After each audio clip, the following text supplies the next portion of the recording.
Hello, and thank you for joining us today for our Port of Los Angeles year-end media briefing. I'm Philip Sanfield, the Port's Communications Director. Jean Seroka, our Executive Director, is currently on the road and joins us from our nation's capital. Good to see you, Jean. That is quite the backdrop. Hello, Philip, and welcome, everyone. Yes, I'm here at Celebro's open-air rooftop studio with a breathtaking view of the White House right across the street. This week, I participated in a series of stakeholder meetings and events, both in New York and here in Washington, as we strive to secure more cargo and funding for the Port of Los Angeles. Today, however, I'm thrilled to be here with you all, and in the spirit of the holidays, we're going to add a festive touch to lighten things up just a bit. Of course, we'll begin with our latest cargo data, followed by key year-end insights. And after that, we'll address your questions. Then, we'll inject some holiday magic with our special guest, Kristin Morency Goldman of the Toy Association. Kristin will be our personal guide to all the latest toy trends. She'll take us on a journey through the hottest items that have made their way across our docks and into warehouses and stores throughout the nation. This will not only be fun and informative, but also incredibly useful, especially if you're like me and still have lots of shopping left to do. Great, Jean. So before we talk toys, let's talk cargo. How do we fare in month 11? Philip, November was another very good month at the Port of Los Angeles. We processed more than 763,000 container units. That's a 19% improvement over last year, and the fourth consecutive month year-over-year gains. Compared to a slow November last year, we had sizable gains on imports, exports, and empties. On the inbound side, we brought in 385,000 20-foot equivalent units, 25% more than last year. Those import numbers reflect the ongoing strength of the American economy, powered by our consumers. According to the National Retail Federation, a record-breaking 200 million buyers participated in both in-store and online shopping from Thanksgiving through Cyber Monday. That's an 8% increase over last year. And the forecast for this year's holiday sales predicts a growth rate of between 3 and 4% compared to last year. This is yet another high mark in the retail industry. Meanwhile, there's been a significant boost in U.S. exports out of Los Angeles, with a remarkable year-on-year increase of 24%. The exports of 112,000 units represents the sixth consecutive gain on a monthly basis compared to 2022. After several years of weak exports, this positive trend is encouraging. That said, it's important to acknowledge that there's still much more work ahead to provide continued support for our ag and manufacturing exporters. Moving over to empties, we had a 10% increase this month, marking the first year-over-year growth in 16 months. The Port of Los Angeles processed 267,000 empty TEUs as shippers and shipping liner companies strategically positioned their assets to Asia for the upcoming months of imports. So as of November, the Port of Los Angeles has moved 7.9 million TEUs. While that's about 14% off last year's pace, it's worth noting that we've improved since the first quarter, when we had a 32% year-on-year deficit. All things considered, I'm pleased with the progress that we've made during these last 9 months.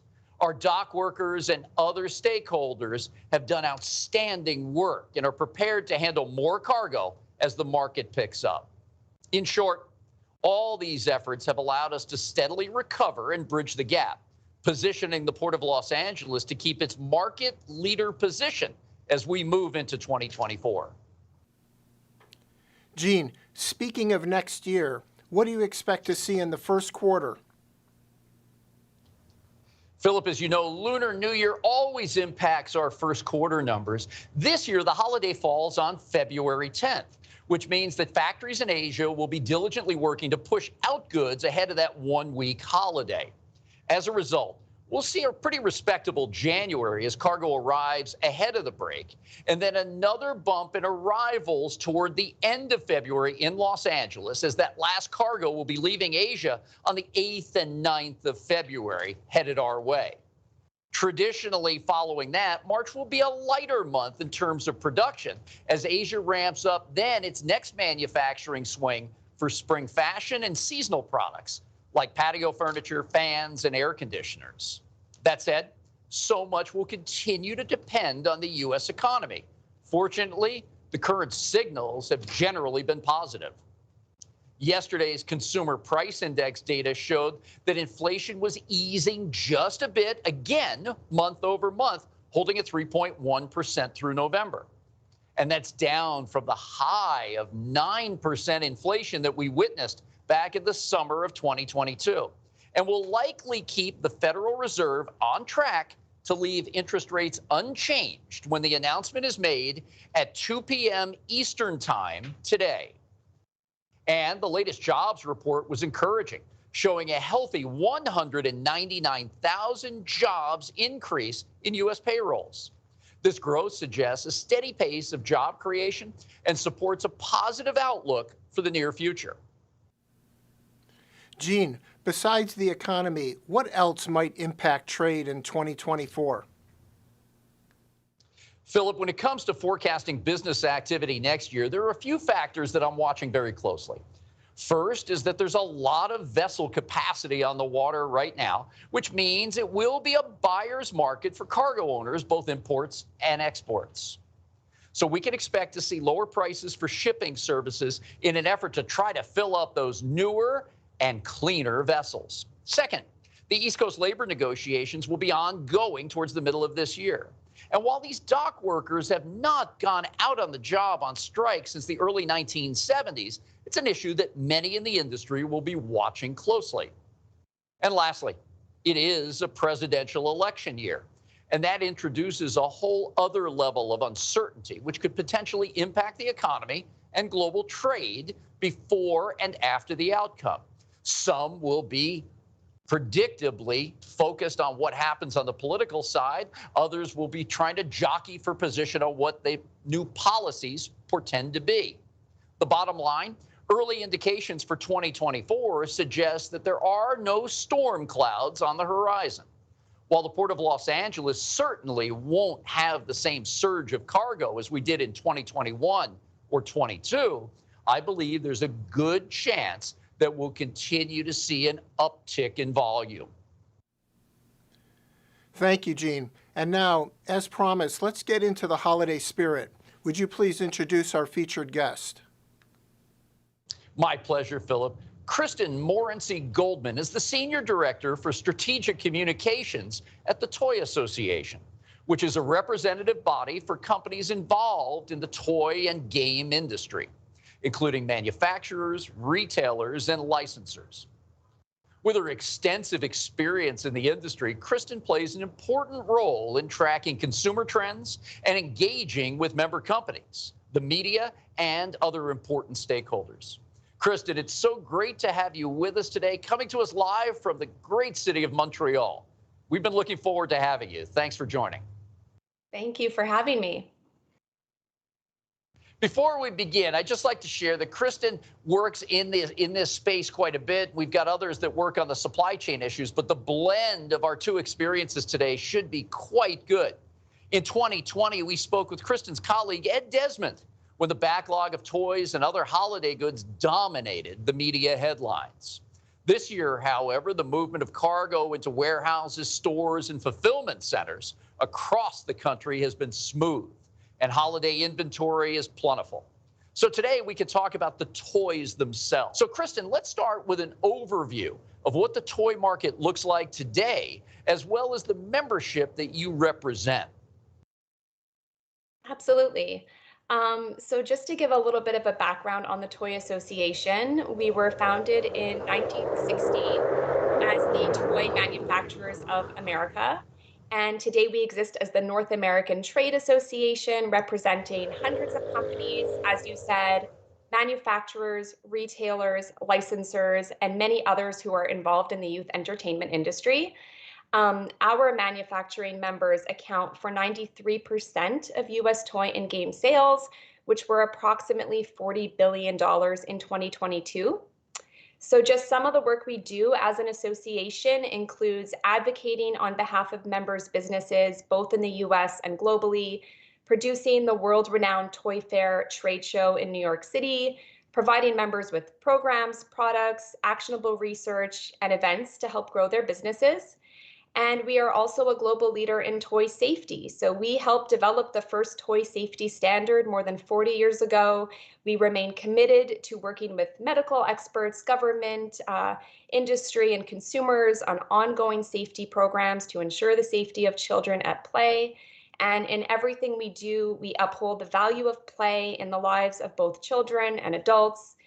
We promote the many cognitive, social, emotional, and physical benefits of play as well. Just in terms of the size and scope of the industry, in the US toy industry has an annual economic impact of $102.4 billion. The industry supports an estimated 572,000 full-time workers and generates 33.7 billion in wages, as well as 11.1 billion in state and federal tax revenue each year.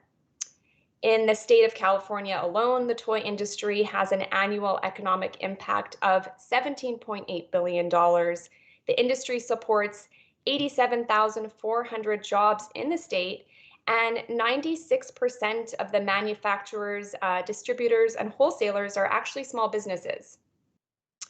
Southern California is sort of unofficially the epicenter of the US toy industry. We have 140 members in the area, including 118 manufacturers, 16 licensors, studios, 16 service providers. Many of our largest members are headquartered in Southern California, including Mattel and Jax. Many international toy companies have their North American headquarters in LA, like Moose Toys, Bandai, and Zuru.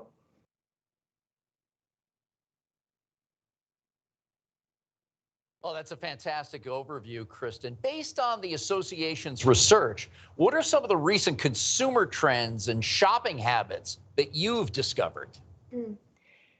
So we recently commissioned Wakefield Research to conduct a national survey of US parents to really explore some of those shopping and toy trends for this holiday in particular.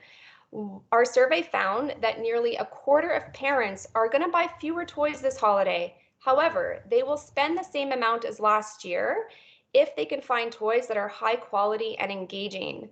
So this really ties into that idea that toys are pretty recession proof, meaning that even in a down economy, toys for kids at the holidays are really one of the last things that parents will cut back on. However, parents are going to be smart while checking off their holiday shopping list. So they're going to be looking for toys that offer a lot of repeat play value, toys with great features, and that really offer a lot of bang for their buck. So in terms of what's going to be driving toy sales for this holiday, our survey found that 64% of parents are going to buy toys that they can play together as a family. This includes 72% of moms. 54% said that they're going to be looking for toys that promote emotional well-being. Just over half of parents are also going to be on the lookout for outdoor, active, and sporting toys. In fact, the outdoor and sports toy category tracked by Circana is the largest category in the industry, generating $5.2 billion in 2022. Another interesting point to note that we've been finding in our trend research is that 89% of parents we surveyed said that they're going to be toy shopping for other adults in their lives this holiday season. 43% will be buying toys for their spouse or significant other. And that number is even higher when looking at millennial parents under the age of 40. They're going to be, 48% are going to be buying those toys. And this really speaks to the growing spending power of kidults and the impact this is having not only on toy sales, but on the development and marketing of toys to consumers from tweens and teens all the way through to the elderly. Another trend we're seeing is the rise of what we're calling the conscientious consumer. So parents are more discerning than ever when it comes to choosing which companies they support. 31% of those we surveyed said they want to be sure that the company they're buying from has core values that align with their own. And this is even more important to dads at 38%. So some of the key themes impacting buying decisions in this area include sustainability, diversity, equity, and inclusion. Nearly a third of parents said that they have already bought toys to teach their kids about diversity, equity, and inclusion. And 45% of parents under the age of 40 are prioritizing sustainability when they're shopping for toys. In terms of children's learning and development, 81% of parents are very or extremely likely to buy at least one toy with educational value this holiday season. I'm a mom, my kids are 5 and 7. I'm definitely going to be making sure that there are some solid educational toys for them under the tree this Christmas, and I'm not alone. 65% of parents said that they will consider how a toy helps build specific skills before they purchase. So could be STEM skills, even life skills like cooking, sewing, baking, cleaning. And then lastly, I can't avoid talking about the relationship between toys and pop culture. Toy-related movies this year were huge. We had The Little Mermaid, Barbie, Teenage Mutant Ninja Turtles, not only appealing to a new generation of fans, but also doing a really great job at attracting the attention of nostalgic moms and dads who really want to relive those stories with their kids, and they're out there buying toys that tie into those characters and content. In fact, nostalgia is an increasingly significant driver in the resurgence and expansion of specific toy categories and brands. We found that 40% of parents saying that they're likely to buy toys that they themselves played with as kids. What a great overview, and a lot of work that went into that survey to understand the consumers in the U.S. and North America. Kristin, I understand you've got a few examples of popular items that are available this holiday season. We'd love to take a look. I do. So first here, I've got the collectible Ken doll from the new Barbie movie that came out over the summer. So we really can't talk about pop culture in 2023 and not talk about the power of Barbie and the Barbie mania that was unleashed by the movie. So this Ken doll is wearing his cool cowboy look that he wore in the movie. Lots of great detail. This is really going to appeal to those nostalgic collectors and a new generation of Barbie fans. As the film moves on to streaming platforms, we expect to see fans continuing to engage with Barbie. And this doll is just one example in the line of Barbie the movie dolls that are out there right now. And interesting to note that the Barbie dolls based on the movie also won for overall doll of the year at this year's Toy of the Year Awards, which really represents the best of the best in toys. Next, I have this is Cosmic Kick the Can. This is from Starlux Games. This was nominated for Outdoor Toy of the Year. As I said, the outdoor toy category is booming. This is a fantastic addition to the outdoor toy box. Can also be played indoors. It's not very big, so in the winter months, kids can play this in the basement. It's just a really fun update to that classic Kick the Can game. Players are going to be defending their glowing spaceship here, which is the can, from alien invaders who are trying to kick it. It lights up. Players score points, and the best part is kids are really getting up and active while they're playing. So next I've got the Pokemon Squishmallows. So like I discussed, the spending power of the kidult is growing. And one category that's really appealing to tweens and teens and even older adults are plush characters like Squishmallows, which are super popular. This line has the added bonus of featuring the top beloved evergreen Pokemon brand. Since the first wave of these collectibles came out over last summer, fans have been rushing out to get them. They've been selling out consistently across retailers. And also, like, the gaming community is into this brand. And then we've got the collectors, pop culture fans.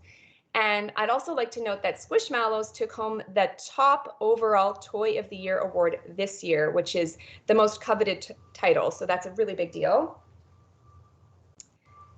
Then nominated for Grown-Up Toy of the Year, I've got the Canoodle Pyramid from Educational Insights.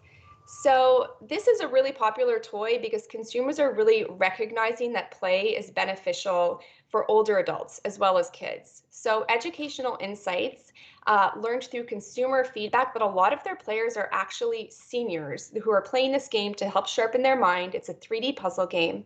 And what's new about this version of the game is that it has larger sized pieces. I'm just going to show you. So they're easier to grasp for older players, and it's just a great one for sharpening those cognitive skills. So next I've got the Story Time with Sunny from VTech. So as I had mentioned, parents are really looking for toys that are engaging, teach kids, offer a lot of different features packed into one product, and Story Time with Sunny is the perfect example of that. Kids are going to be engaging in 300 activities within this product. They're going to be learning manners, good bedtime routines, how to brush their teeth.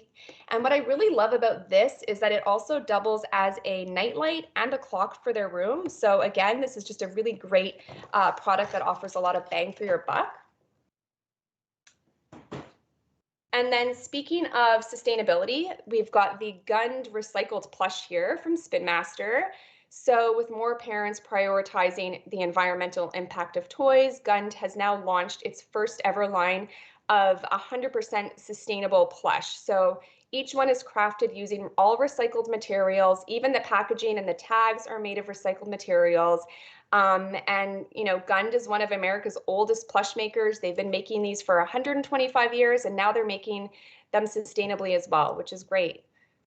And that's what I've got for toys to show you today. Oh, so great to hear. Just iconic brands, and off the success in the theaters this past summer, it truly has been a great year in the toy business. Kristin, lastly, safety is always a primary consideration in this business, and you mentioned it at the outset, especially with toys. Are there any specific areas and issues that consumers should be aware of before they make particular purchases for their kids and loved ones? Yeah, so toy safety is the #1 priority of the toy industry. By law, all toys sold in the US are subject to over 100 different safety standards and tests. They are required by law to be tested and certified compliant before being sold. Our tough toy standards serve as a model for other countries and other consumer product categories. A lot of these tests include mechanical and physical properties, small parts, including small magnets, batteries, sharp edges, sharp points, potential pinching and fall hazards, expanding materials, and many more. But while toys are among the safest consumer products found in the home, there are some steps that families can take to help ensure their children's safety. So before making a purchase, we do always advise shoppers to steer clear of counterfeit and imitation toys, which have the potential to be unsafe. Companies that break the law by selling counterfeit toys are highly unlikely to comply with safety laws. So how do you do this? Do your research before making a purchase online. If a seller doesn't have a professional looking website, doesn't include the age grading in their listing, has a listing that's filled with weird typos, grammatical errors, poorly photoshopped images, it's likely the seller's not a legitimate toy manufacturer. So it's really best to move on, purchase the toy directly from the manufacturer's website or from a retailer you know and trust. We also encourage shoppers to monitor for toy recalls. Recalls are incredibly rare, but they are an important part of the safety system. So before accepting a hand-me-down or buying a toy from a third party online, a used toy, let's say, just check that the toy hasn't been previously recalled. You can go to recalls.gov or playsafe.org to learn more about recalls. Once at home, always follow the age labels on toys. Age grading is not about how smart a child is. It's based on the developmental abilities of children at different ages, the specific features of a toy. Be especially mindful of toys labeled 3+. They may contain small parts that are a choking hazard for children under 3 or children who put objects in their mouths. And of course, supervise play. Keep non-toy objects out of children's reach. Other consumer products are not required to meet the same stringent safety standards as toys, and they may be unsafe to play with. And all of our tips for families can be found at playsafe.org, which is the Toy Association's trusted resource for parents. Kristin, simply some fascinating work that the Toy Association and you are doing. Really appreciate your update here today. Philip, back over to you now for some questions from the media. Thank you, Gene. We've received several questions in advance, and for the media, if you'd like to submit one now, please use the Q&A box below. Kristin, we've got one here about artificial intelligence and how it impacts the toy market. How are toy companies ensuring kids remain safe when in connected spaces? So AI and other internet connected technologies are certainly becoming more common, and we are seeing those innovations applied to toys. They're called smart toys. Toy companies are always addressing emerging issues and challenges related to new technologies. They really are prioritizing the safety of children. Responsible, legitimate toy makers are following guidance developed by the FTC. There are provisions within the Children's Online Privacy Protection Act, which governs children's privacy and data security online. They also comply with the EU General Data Protection Regulation. And there is an ASTM standard to provide guidance to companies making connected products of all kinds. So this should provide some reassurance to parents and families. But smart toys are relatively new for parents too, and families should really know how to safely and confidently manage these products. Explain to children at a young age to never give out their personal information online, create strong passwords, update them regularly. Parents should understand a toy's privacy policy, enable parental controls, disable a device's chat functionality and camera, and only bring toys into the home that you personally feel comfortable with. So it's a personal decision. What's right for one family might not be right for yours. So we always say, it's up to each individual family what they're comfortable with. Thank you, Kristin. Next question is for Gene. It comes from Dan Ronan at Transport Topics. Gene, you gave a Q1 outlook for next year. Can you expand on that with any kind of a forecast or thoughts about the larger sense of the full year? Yeah, Dan, good to have you with us again this month. I see the volume continuing to uptick. We've gotten through a lot this year. Warehousing and inventory levels across the nation look to have moderated. Sales on the consumer side across a variety of industry segments continue to be strong. And while we started off very slow in Q1 of 2023, I think we're beyond that as well. So looking forward to the end of this year, it's my estimate that we'll come in between 8.6 and 8.7 million TEUs. That should bring us into the neighborhood of about 12% down year on year compared to a very strong 2022. And then moving forward, as I mentioned, the first quarter Lunar New Year's holiday falls beginning on February the 10th. So we'll see a first quarter that's moderated by a slower March, but also predictable. And then we'll start to see a more normal cadence or a normal calendar of cargo flows for those seasonal specialties leading into summertime and fashion, along with back to school, traditional peak season, fall and winter fashions coming up. So I'm encouraged. And again, the GDP rate for the third quarter was unbelievably outstanding. I think it will moderate just a little bit in Q4, but still better than some experts had projected, noticeably by that continued jobs infusion level that we have and the moderating inflation rate, along with a hold on those interest rates that many are looking to see cuts happening by mid-year next year. So again, encouraged. It's all based on the strength of the consumer, 70% of our economy, predicated on how much you and I buy on a regular basis. And as we see prices continue to moderate, there are still other areas that we've got to watch out for very closely as well. cost of housing, cost of energy, to name two. Thanks, Dan. Appreciate you joining. Gene, another question came in for you about the Biden administration recently announced a White House Council on Supply Chain Resilience. It includes a plan for data, logistics, planning, to name a few. What kind of impact do you think this plan will have on U.S. ports?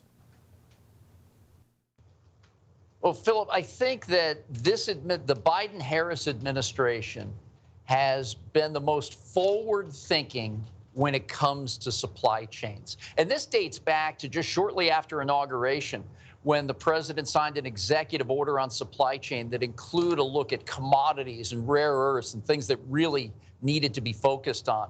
Then flash forward, he put together the Supply Chain Disruption Task Force, chaired by the Secretaries of Transportation, Commerce, and Agriculture. Soon after that, Secretary of Transportation Pete Buttigieg jumped into action and got a nationwide call together of supply chain leaders to talk about what needed to be done on the ground. Shortly thereafter, John Picari was named Ports Envoy. And then we led into a series of historic legislative efforts, beginning with the Infrastructure Investment and Jobs Act, the Inflation Reduction Act, and then soon to be the CHIPS Act. That was followed by daily conversations with the White House and senior officials here in Washington, to 2 and 3 times calls per week with supply chain experts to try to untangle where we saw bottlenecks and get goods to market.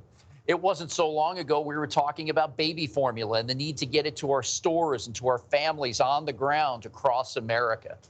We also worked very diligently in trying to make sure that our ports had top efficiency and where those investments were needed most. We had 109 ships backed up outside of Los Angeles and Long Beach at one point.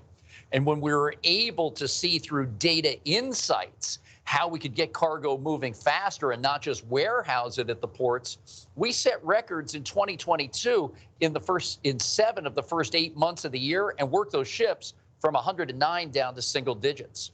All that gave confidence, once again, to Secretary Buttigieg to launch the FLOW project. And that was the Freight Logistics Optimization Works. It started off with 18 different businesses that were like-minded at the time, wanting to share information so they could have deeper insights and more predictability in the supply chain. That has grown by multiples now.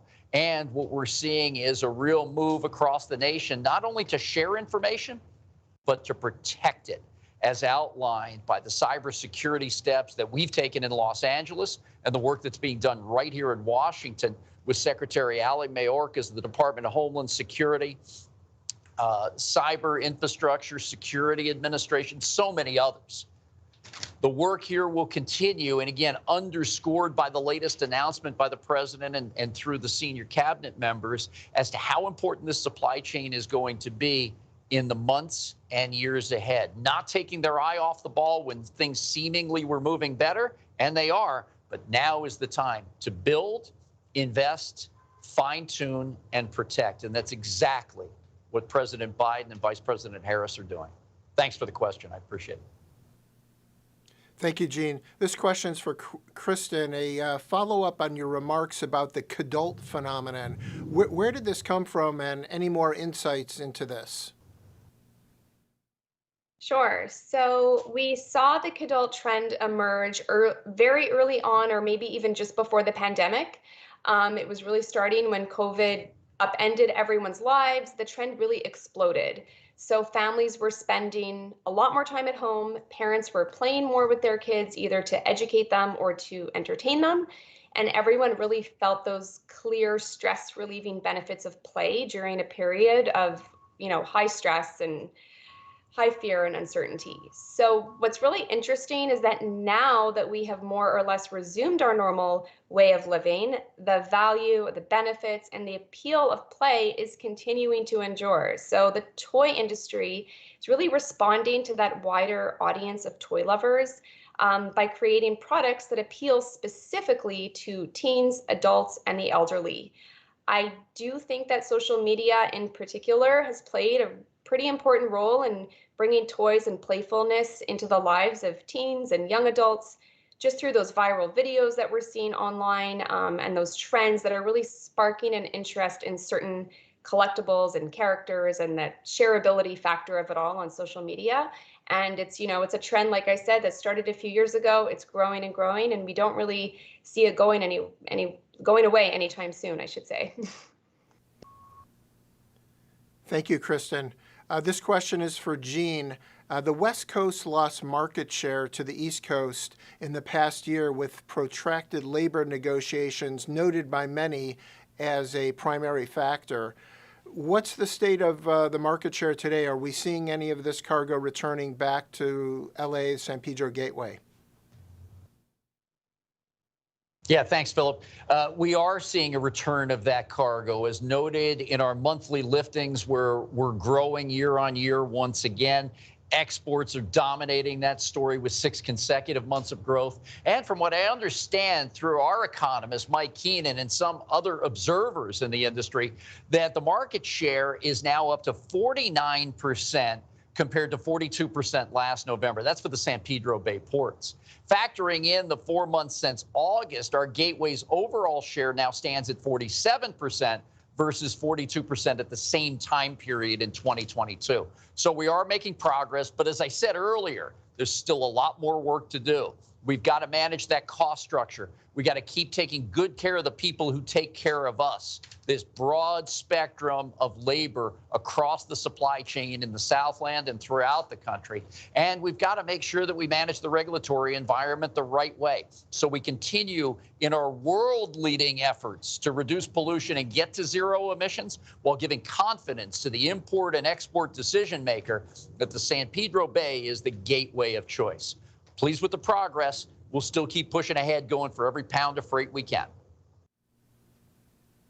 Thank you, Jean. This final question is for you, and it's from Eric Watkins of Cargomatic.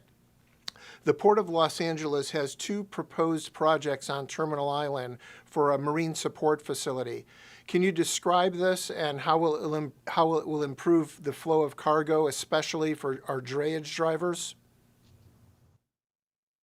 Thanks, Eric, and good to hear from you once again this month. The 2 projects are intertwined. If you take a look at the map of the Port of Los Angeles and Terminal Island, that 80-acre circle loop or that oval loop in the middle of Terminal Island is what we're talking about. And it's a project where we're not only trying to develop that property so it can be complementary to our marine terminals, rail operators, and truckers, but we're also building flyovers and rail access to be able to move cargo in and out. The project overall will include grading, power distribution, lighting, utilities, roadway work, and more. That's almost $200 million. And we've secured about $150 million of that in a grant from the California State Transportation Agency. We estimate that the majority of this work is going to start in 2026, but it already has, with design, development, planning, and all the efforts that Dina, Ari, and Zaylan, ahead of our Development Bureau at the Port of Los Angeles, continues to work on. The grade separation is going to be key because, like we've done with the Alameda Corridor taking away 200 grade separations and other projects, we're trying to avoid getting in the way of commuter traffic, school buses every day by taking this industrial traffic on different paths. Also densifying that rail capability from an infrastructure perspective gives us a more competitive advantage to go back after that market share that we've lost. And most of what we've lost is that intact ocean box coming from Asia, running all the way through to one of 14 major distribution hubs in the middle part of the country. And that's the focus of this. How can we use it when times get to the point that we're seeing surges in cargo? How can we open up the aperture just a little bit so we can keep that cargo flowing and work the next ship that comes in? These are some of the learnings that we've taken away from the peak of the COVID surge when land was at a premium across the region. More importantly, cargo must transit this facility, not be warehoused here. So being able to activate property like this on Terminal Island should help us really be able to control the valves as cargo ebbs and flows and peaks in the years to come. Thanks for the question, Eric. Much appreciated. Thank you, Jean. That concludes our media questions. Back to you for some final thoughts. Thanks, Philip. And Kristin, again, really appreciate you joining us today from Montreal, the great province of Quebec, and sharing with us your insights on the amazing work in the toy industry and so much that we've seen. Happy holidays, and thank you again.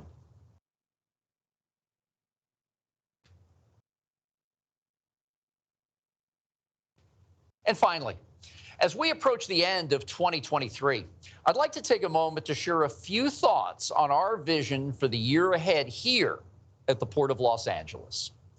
Our focus will revolve around three key areas: cargo, a clean environment, and our communities. On the business side, 2024 presents the opportunity to convert those lessons we learned from a pandemic-induced cargo surge into best practices for scaling quickly, maximizing operational efficiency, and decarbonizing our port complex. Infrastructure remains a primary focal point. We will improve our terminals, rail systems, and roadways to optimize our resources to their fullest potential.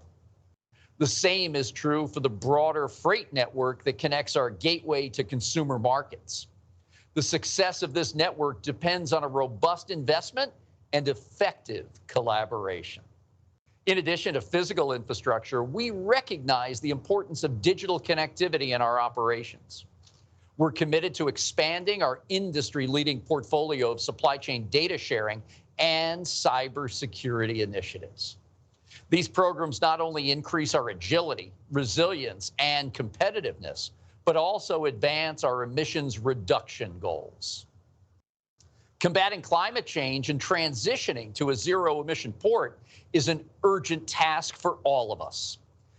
To address this, we'll be funding the purchase of heavy-duty ZE trucks and leading global efforts on green shipping corridors and logistics.